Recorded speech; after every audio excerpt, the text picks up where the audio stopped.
In the Xingfu People's Commune, people prepare ploughing the field after the harvest. The operation is called autumn ploughing. In 3 weeks, the great earth frees.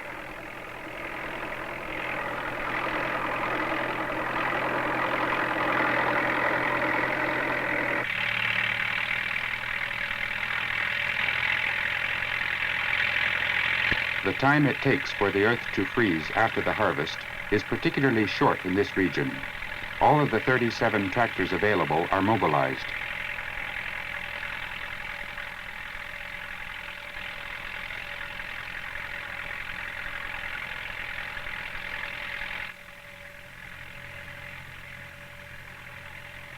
In order not to be caught by winter, they plow in 3 shifts, working even at night.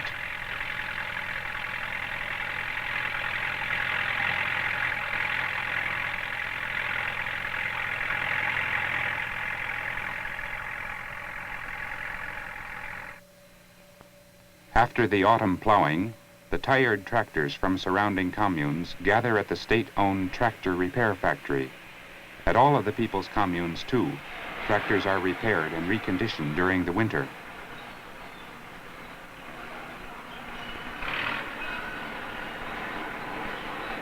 In order to reduce repair costs, the workers do not spare their efforts or ingenuity, but spare materials.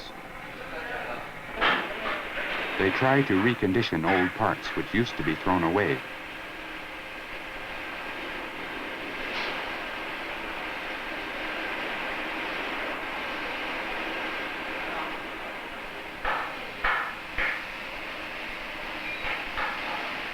A machine the workers made by putting together a discarded lathe and a discarded electric welding machine. They reconditioned the worn-out parts with this machine so that they can be used again.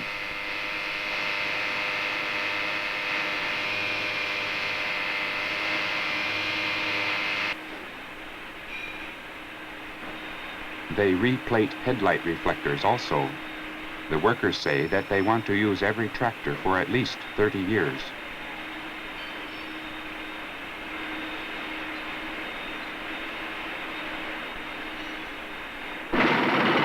The spirit to respect even 1 cent, a slogan on the wall says. A sieve for metal casting, which utilizes an old hand cart.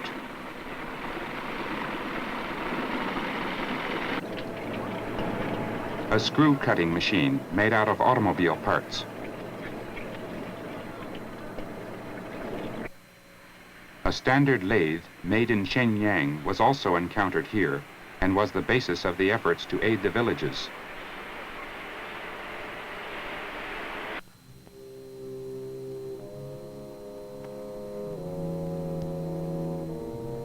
A mountainous region in Jilin province with winter rapidly approaching.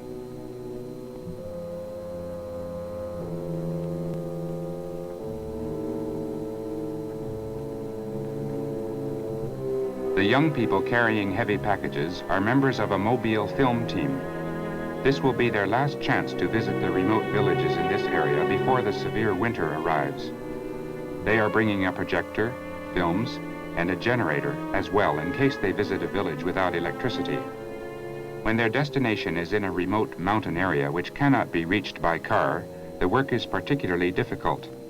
But the more difficult the place is to reach, the more strongly the people there look forward to the coming of the team. Many intellectual young people are engaged in this kind of work in order to eliminate the cultural gap between the cities and the peasant villages.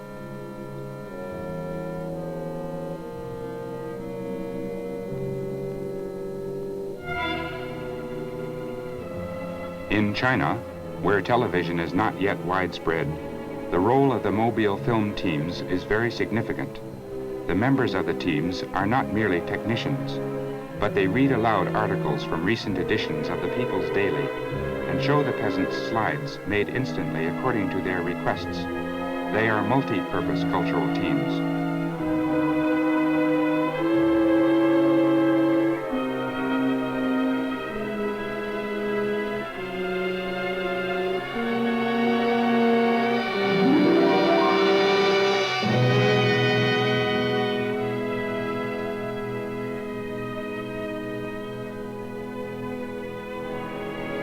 they are welcomed by a group of villagers who happen to be on the mountain gathering wood.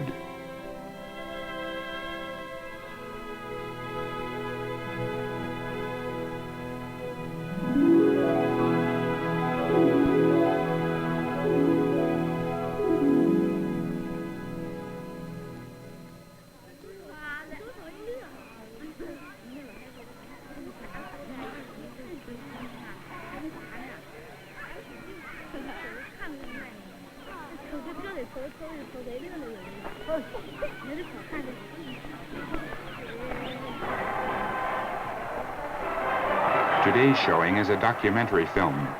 Chairman Mao is with 1 million Red Guards.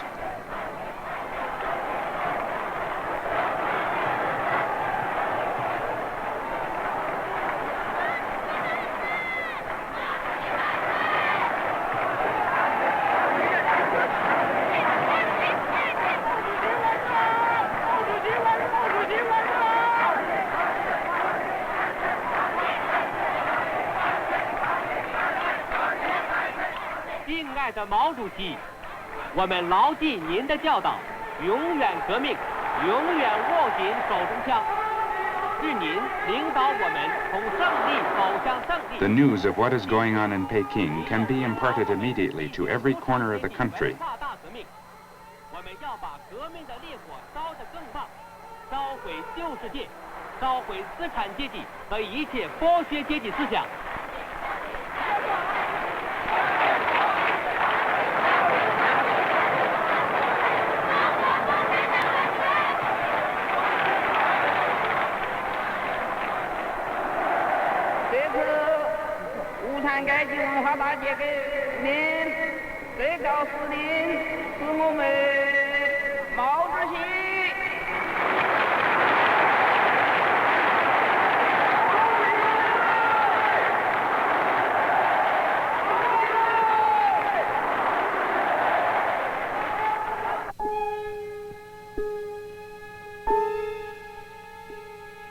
In addition to the mobile film teams, the people in the communes eagerly await the arrival of the traveling medical teams from the city.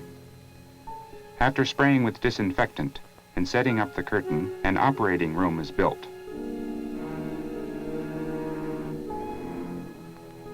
Operations, such as a cesarean section, can be performed easily. The traveling medical teams are composed of people from the medical schools who have responded to Chairman Mao's appeal. The teams include specialists in internal medicine, surgery, gynecology, ear, nose, and throat diseases, pediatrics, and Chinese medicine.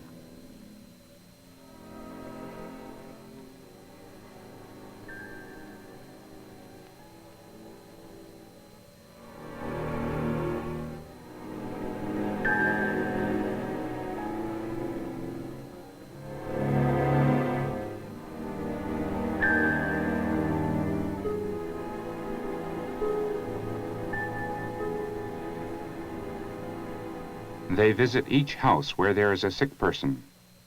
Besides medical treatment, their work covers a wide range, including technical guidance for the commune hospital and education with regard to hygiene and family planning, as well as political education.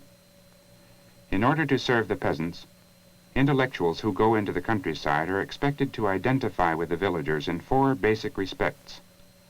These are to eat the same food, to live in the same place, to do the same work, and to discuss things from the same standpoint. The 52-year-old head of the internal medicine department, Dr. Tan, told the story of the Canadian doctor, Norman Bethune, who served the 8th Route Army during the anti-Japanese War. Dr. Tan said, "He devoted himself to serving the Chinese people and died in China. We who are Chinese have still more responsibility to serve our people than he did."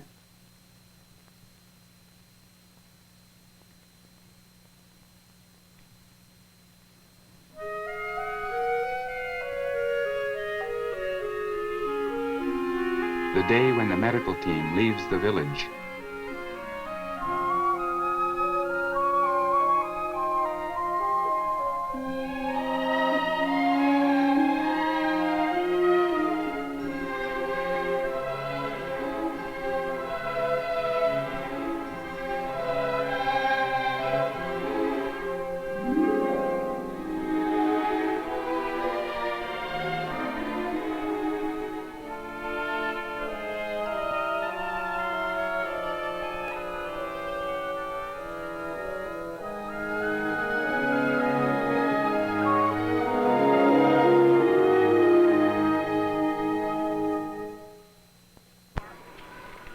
It was real winter when we returned again to Harbin. Whether in Harbin, Changchun, or Shenyang, we encountered people reading wall newspapers in the cold when the temperature was 10 or 20 degrees below zero Fahrenheit.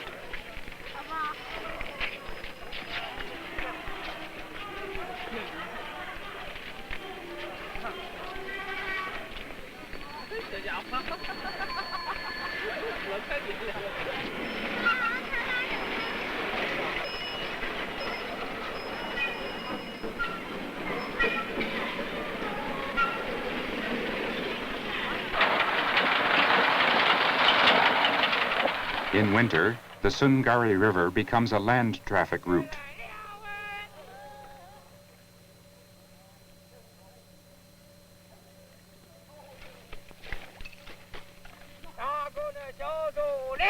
The winter job of boatmen.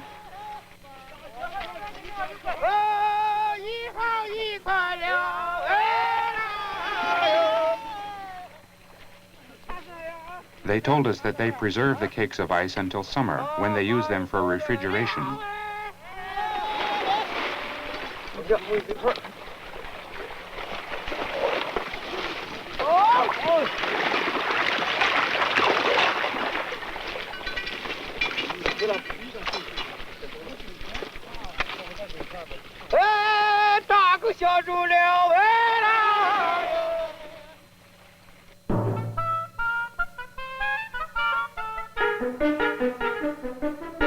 Children's winter joy is sledding on the ice.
The pond, where the women of the Xingfu commune used to wear their clothes, is covered by a thick layer of ice.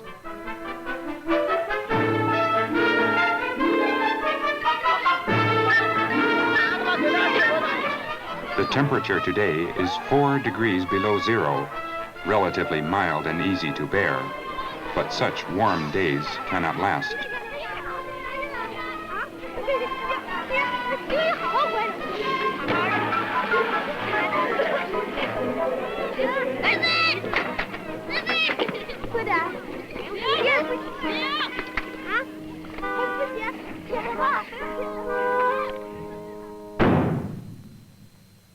"40 degrees below zero. The great earth has cracked from the cold and dryness.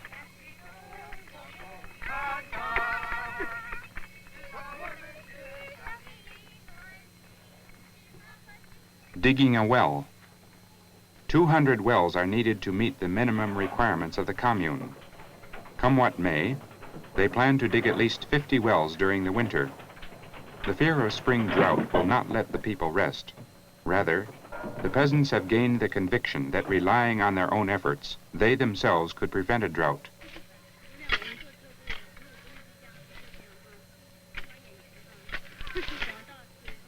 The soil mixed with night soil has frozen solid, Spread here and there over the fields, when it melts in spring, it will enrich the soil.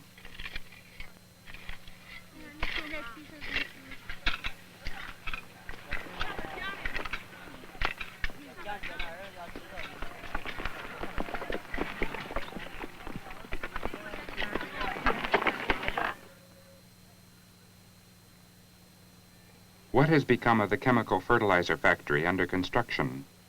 The explanation of Mr. Zhao, the factory head. 这个我们省里头啊，这个为了真正发扬这个自力更生这个精神，这个减少国家的负担。The New Year's Day target date for the completion of construction has been postponed by 2 months. Based on the spirit of self-reliance, can't we solve all the problems of mechanical equipment within Jilin province? If we can do so, it will diminish the burden of the national government, and the equipment which it supplies could be sent to other places. For this reason, this task has been given to several factories in Jilin province. These factories have never made equipment for chemical fertilizer factories before. Right now, we are putting mechanical equipment which was made in our province through a trial run. This is the first factory in our province to use the locally manufactured equipment. The 2 months delay is nothing. There has been a big change in Xingfu Commune since the onset of winter. A tractor repair factory has been built. At the factory, instruction based on actual practice has begun. The commune purchased all of the 37 tractors which it had rented from the state-owned tractor station, taking 3 years for payment. The driving, repairing, everything which had been done by the tractor station technicians will now be done by the peasants themselves. If they were to continue depending on specialists, the peasants would never master the skills necessary for the mechanization of agriculture. A peasant who acquired technical skill through studying at a specialized factory in the city teaches his associates in turn.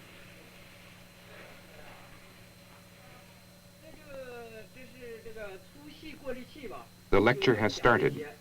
The peasants lodge at the repair factory for several days while attending the training course. The leaders know that to strengthen the mechanical ability of the peasants, who are not accustomed to handling machines, there is no better instruction material than tractors themselves.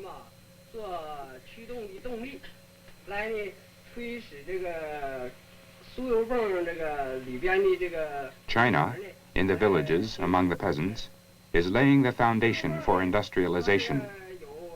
Do come back and see the people's communes 5 years from now, Mr. Liu, the head of the commune, said.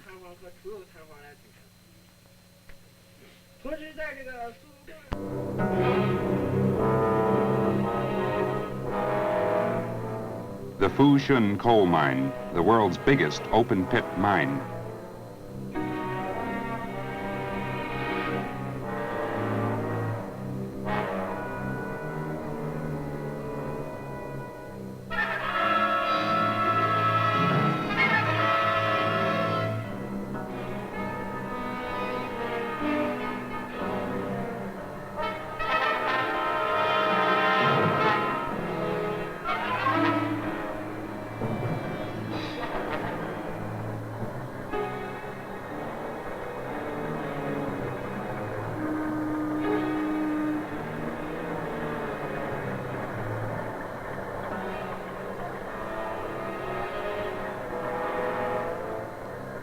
For about half a year, from August 1966 to January 1967, we collected materials on the northeastern region of China.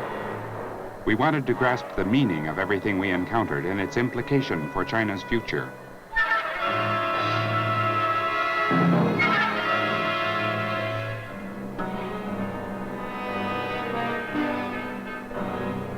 A man who had been working at the mine from the era of Japanese militarism took us to the site of the open-pit mine. We felt that he was trying to avoid telling stories of the past to us Japanese as much as possible.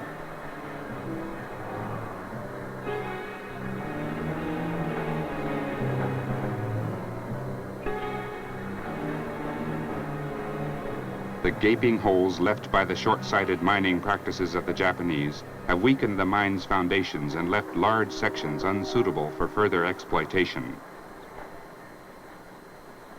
There are the remains of the disorderly mining of those days, our guide told us.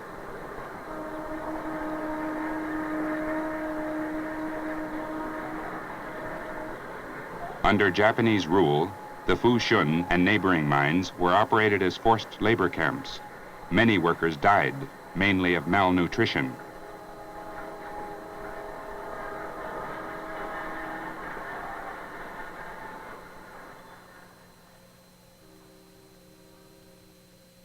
The cemetery in Liaoyuan to which we were taken, named the graves of 10,000 people. They are the graves of workers who were victims of Japanese militarism. 10,000 people's graves means countless graves, our guide said.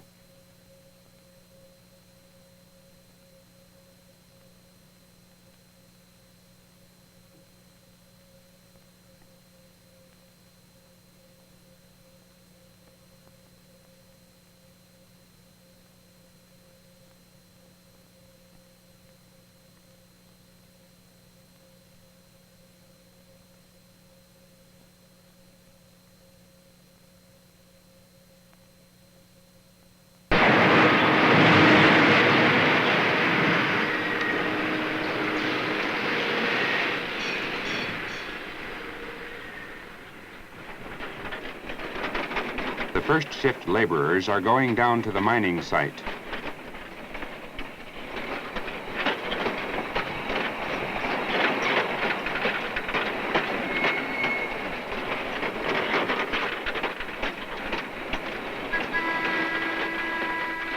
The slogan which they see every morning reads, "Although your body is in the mine, think of your motherland in your hearts and keep your eyes upon the world."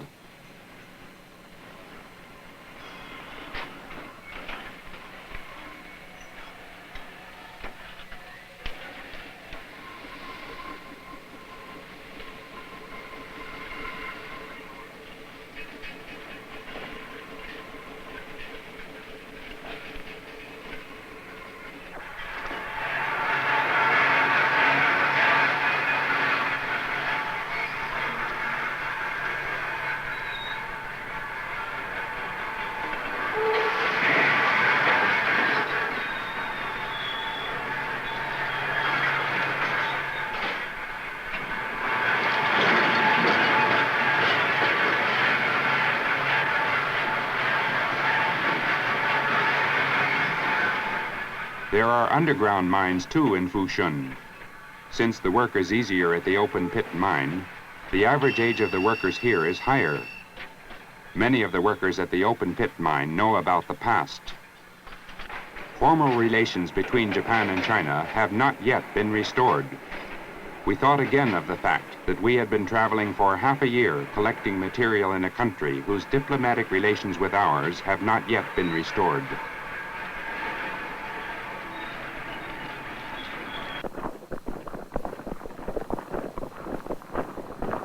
All over the Northeast, we encountered Red Guards traveling on foot. Each group was undertaking a long march.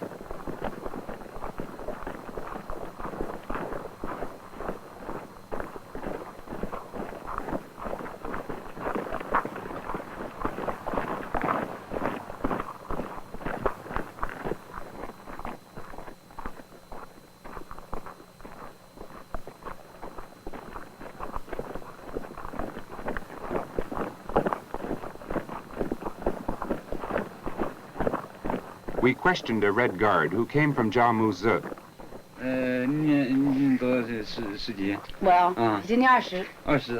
She said, "I am 20 years old. The youngest among us are 15. We come from different schools. We are comrades gathered from various schools." Let's see. When we walked a lot, we covered over 35 miles a day. We are going as far as Yan'an, she told us.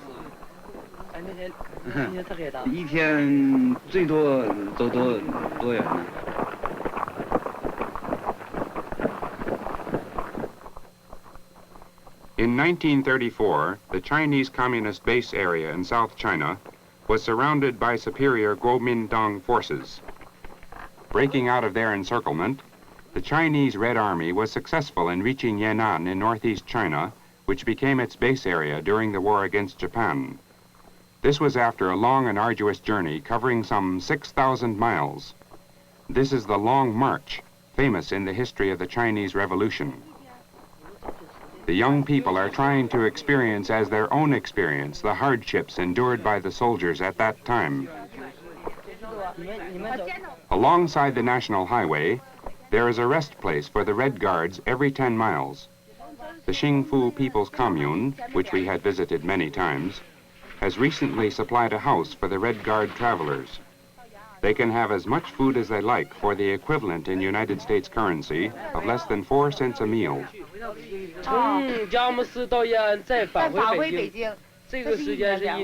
When do you think you will arrive at Yan'an, we asked. To go on foot from Jiamuzi to Yan'an and from there back to Peking will take us about a year and 2 months.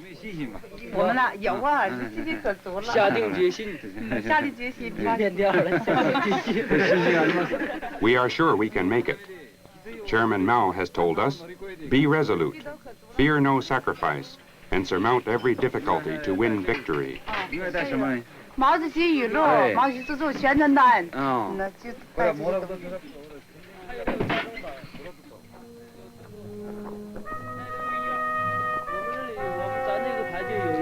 What they carry are quilts, Chairman Mao's works, and propaganda leaflets. They also carry castanets and flutes. Some carry harmonicas and violins as well. One young Red Guard said, "At first, I missed home and wanted to see Mother's face. But since this is a revolution, I cannot pay attention to such things. Besides, compared to the long march the Red Army carried out with enemies pursuing them, what we are undertaking now is very easy."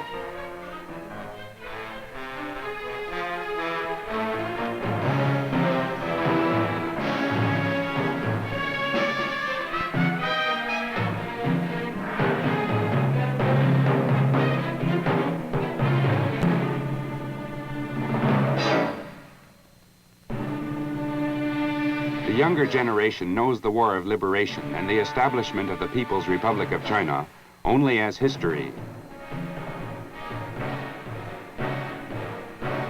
Chairman Mao said to young people, "The world is yours as well as ours, but in the last analysis, it is yours.